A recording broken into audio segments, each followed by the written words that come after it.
Je suis secrétaire médicale à la PHP depuis presque 20 ans maintenant, mais je n'ai pas toujours fait ce métier. Et un jour, je me suis posé la question de l'origine de mon choix, de l'origine de ce changement professionnel. Pourquoi le soin? Une expérience, un tournant dans une vie, peut-être le désir d'être plus proche des gens, de vouloir exister autrement. Peu à peu, j'ai regardé, observé, admiré aussi tous ces hommes et ces femmes qui exercent chaque jour leur métier de soignant. J'ai envie de les questionner tout simplement sur leur choix et leur quotidien.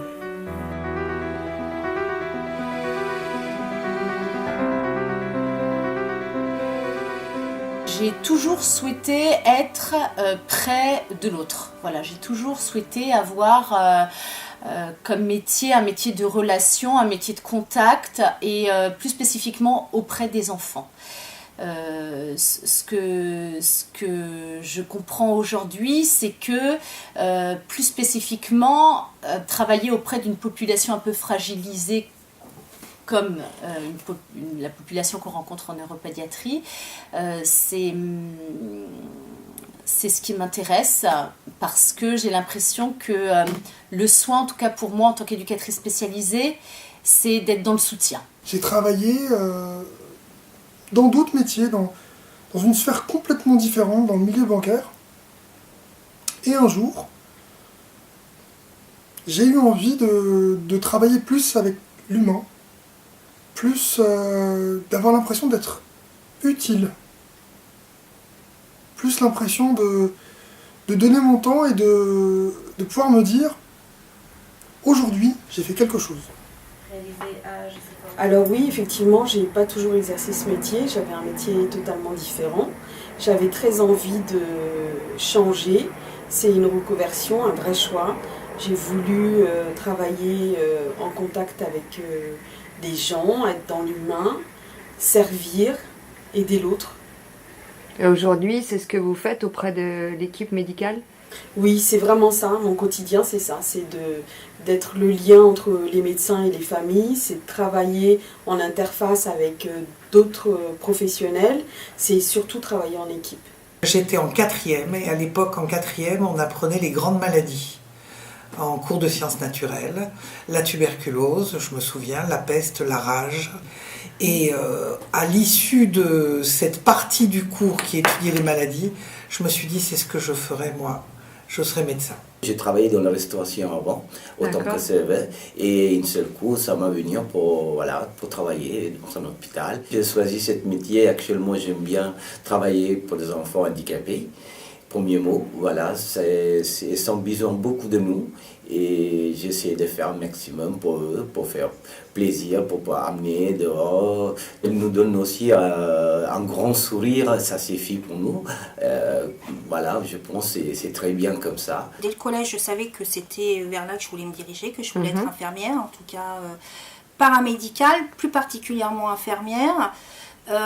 Et puis ça m'est venu parce que par l'exemple de ma grand-mère, alors bon, dans des temps anciens en fait, en province, dans les villages en général, il y avait toujours quelqu'un dans le village qui faisait office d'infirmière quand il y avait des soins à faire, des piqûres, ce genre de choses. Et en fin de compte, ma grand-mère était la faisant fonction d'infirmière du village, et c'est quelqu'un que je respecte énormément, pour qui j'ai eu beaucoup d'amour, qui m'en a rendu autant, et en fait je pense que ça s'est inscrit comme ça, et donc pour moi ça allait de soi. C'était pas gagné tout de suite, moi je voulais surtout pas aller dans le soin,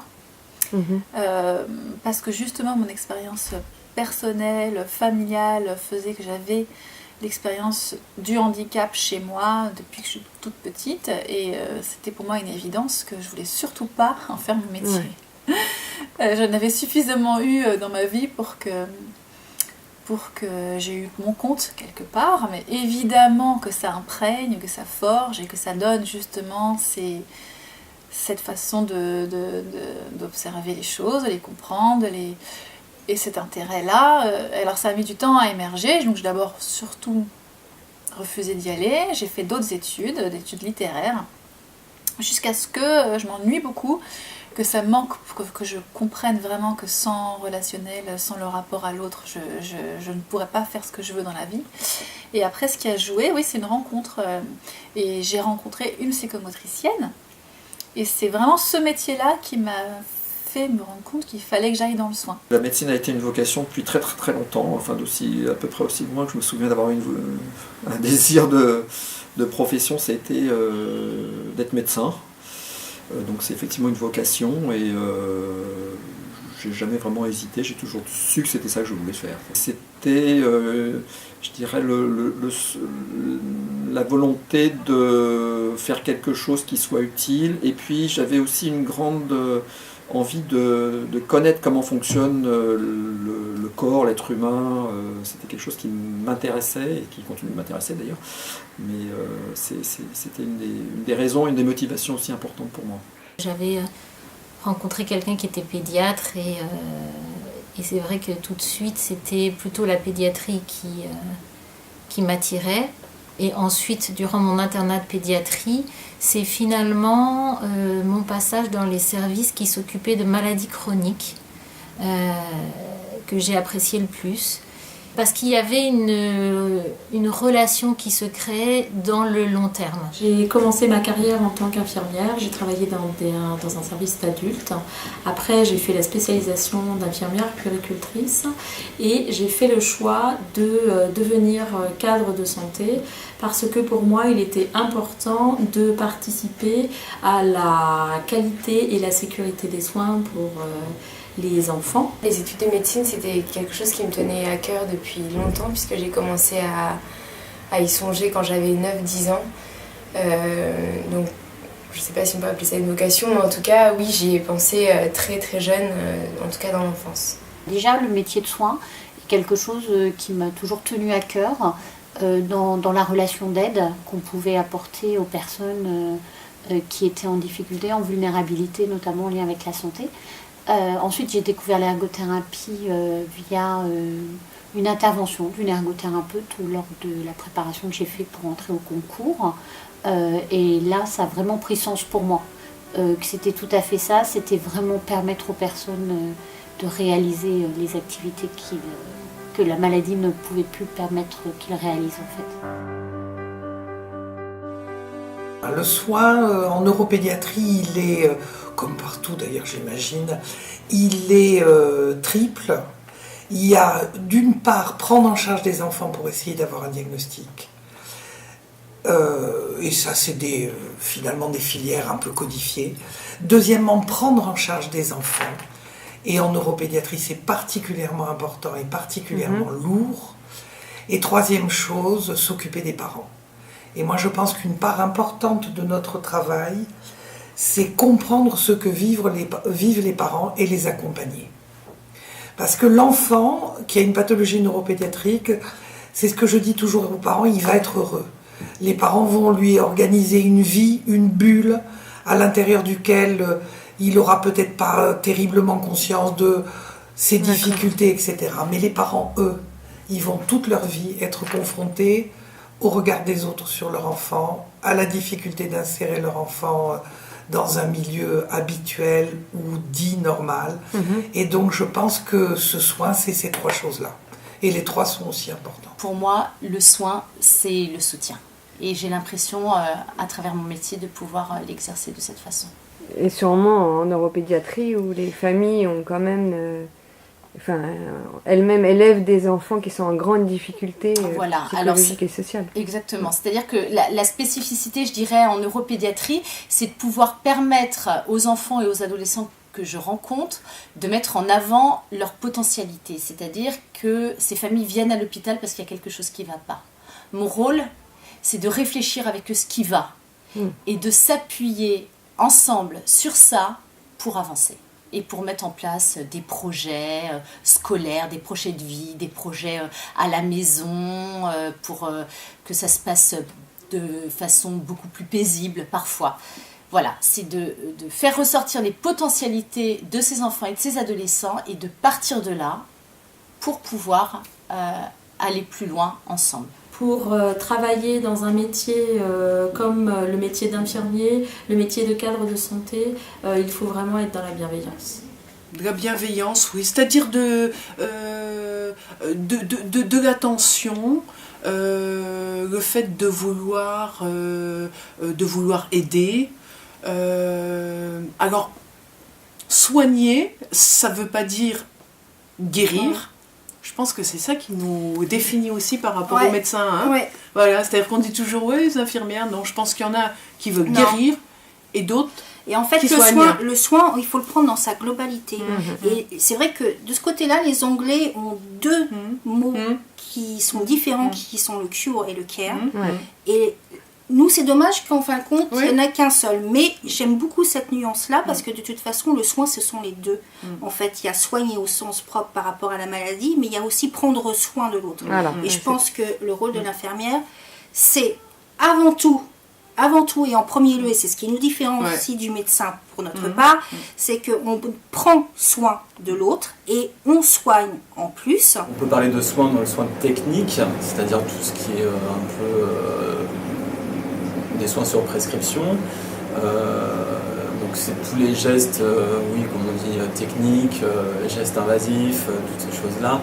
Et il y a le soin relationnel, donc qui englobe les soins de nursing, le soin de confort, les soins de prise en soin globale de l'enfant, de la famille, le bien-être. Aujourd'hui, je pense que le soin, c'est une notion extrêmement large qui peut aller, dans les cas extrêmes, jusqu'à, heureusement, guérir, sauver vraiment des vies. Mais ça implique aussi d'autres choses à plus long terme, l'accompagnement dans la maladie chronique, qui est tout aussi importante.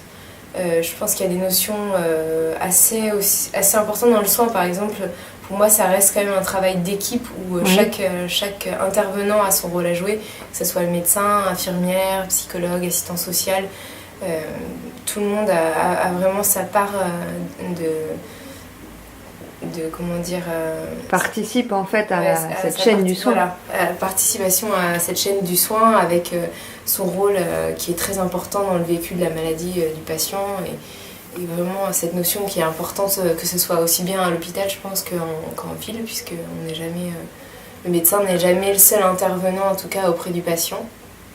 Après je pense que c'est aussi très important dans le soin de toujours se remettre en question dans ses diagnostics, dans sa façon d'être avec les patients et c'est ça qui permet aussi d'avancer et de mieux servir en quelque sorte les patients d'après ou les mêmes familles qu'on revoit au fur et à mesure des consultations. Enfin je pense que cette notion-là elle est importante à transmettre en fait. Alors moi je fais partie des jeunes médecins mais on a aussi... Nous aussi, on transmet des choses, je pense, quand on enseigne aux étudiants en médecine, aux externes. On a toujours ce côté de transmission de connaissances, mais aussi de remise en question qui est très importante à donner aux plus jeunes. Et enfin, je pense que c'est aussi repousser un petit peu les limites des connaissances actuelles, toujours pour garder comme objectif de rester humain dans la relation avec les patients et de les servir en fait au mieux. Alors pour moi, le soin, c'est être bienveillant avec les familles, les patients, les entourer et bien s'occuper d'eux, d'être là et d'être présent quand ils en ont besoin. Le soin, c'est être au plus près des personnes, que ce soit des enfants ou des adultes, répondre à leurs besoins en général, leur bien-être, et ça, que ça soit... leur bien-être au niveau de la santé, mais de leur confort en général, faire en sorte que les personnes se sentent le mieux possible. Et ça, c'est toute la boucle, je dirais, ça va de la personne qui accueille le patient et sa famille à l'hôpital et jusqu'à sa sortie. Donc ça peut être des massages, des activités ludiques, mais aussi au niveau du soin, évidemment, éviter que le soin soit douloureux, mais aussi que ça leur soit expliqué pour qu'ils aient un maximum d'informations au moment d'intégrer l'hôpital. Je ne sais pas si ça se développe, je sais par contre qu'en neurologie, c'est un point d'honneur. Le soin ne va pas sans le bien-être des enfants. En neuropédiatrie, peut-être plus qu'ailleurs, il y a l'annonce du handicap. Et puis il y a la prise en charge du handicap, parce que l'acceptation, il y a des gens qui n'ont toujours pas accepté des années après. Donc c'est prendre soin en prenant en compte tout ça, et en prenant en plus en compte la pédiatrie, c'est toute la famille. Chez l'enfant, il faut prendre en compte aussi les parents et aussi parfois la fratrie, car c'est les parents qui emmènent l'enfant et qui parfois sont les seuls à même de pouvoir raconter et décrire le fonctionnement de leur enfant. On apporte des soins, donc les soins peuvent soulager l'enfant, mais il y a aussi tout le travail à faire avec les parents, l'écoute des parents, c'est-à-dire qu'il y a soins physiques, et on va dire souvent soins psychiques aussi, rassurer, conforter, accompagner. Et je pense que c'est tout ça qui est important auprès des familles. Et qui apporte beaucoup aussi aux médecins. Pour moi, le soin, c'est accompagner ces familles et, dans la mesure du possible, essayer d'améliorer leur quotidien, d'être à l'écoute et d'essayer d'apporter quelque chose dans des pathologies pour lesquelles on a comme ça l'idée qu'on ne peut rien apporter. La capacité d'admettre que tout ne vient pas tout de suite, d'admettre qu'on n'est pas tout puissant, la capacité de se mettre à la place du patient, donc l'empathie, l'observation, la créativité, parce qu'il faut aller chercher l'enfant, le rendre curieux de ce qui se passe pour lui. Moi, je viens là essayer d'un petit peu de comprendre ce qui se passe, comprendre comment l'enfant fonctionne au sein de sa famille, dans son environnement immédiat. Je continue d'apprendre toujours au contact de ces enfants et de leurs parents pour favoriser au mieux leur autonomie et leur indépendance, en tout cas leur permettre aujourd'hui de vivre malgré tout avec la maladie qu'ont leurs enfants. Donc vous avez aussi une particularité, vous allez souvent au domicile des familles, dans l'environnement de l'enfant, pour essayer de capter un petit peu ce qu'il y a à revoir, à aménager pour les familles. Ça, c'est quand même une particularité de votre travail, de ne pas être uniquement enfermé dans un bureau face à un enfant, mais pouvoir voir plus loin dans son environnement. Alors en effet, l'ergothérapie s'inscrit dans l'environnement, puisqu'il va faciliter l'accès en aménagement de domicile, en aménageant les lieux de vie de l'enfant, l'école, voire les loisirs. Et l'enfant à l'hôpital, c'est un temps donné, mais c'est pas sa vie. La vie de l'enfant, elle est au domicile avec ses parents. Et c'est en tenant compte de ses habitudes de vie notamment et ses valeurs éducatives qu'on va pouvoir adapter l'environnement pour favoriser les soins personnels des enfants lourdement handicapés, mais aussi les loisirs, voire la scolarité. Et ça se fait évidemment dans l'environnement. Et c'est là où l'expression de l'ergothérapie prend son sens aussi. La première chose, ce qu'on doit, nous autres, du côté médecin, c'est effectivement d'apporter les soins médicaux qui correspondent à leurs besoins. Ouais. Donc ça, c'est indispensable et ça nécessite effectivement d'être à jour, d'être de bons techniciens et de faire correctement notre travail. En tant que service de neuropédiatrie et en tant que personne, c'est beaucoup plus que ça, bien entendu. C'est-à-dire que le soin, outre le côté médical, qui est nécessaire. Et il est extrêmement important de prendre en compte et de travailler avec les parents et avec l'enfant sur ce qu'il est, ce qu'il ressent, les conséquences des troubles qu'il peut présenter, et d'avoir un suivi et un accompagnement qui parfois dure des années. Il y a des enfants que je suis depuis la naissance et qui me quittent quand ils sont devenus adultes vers des...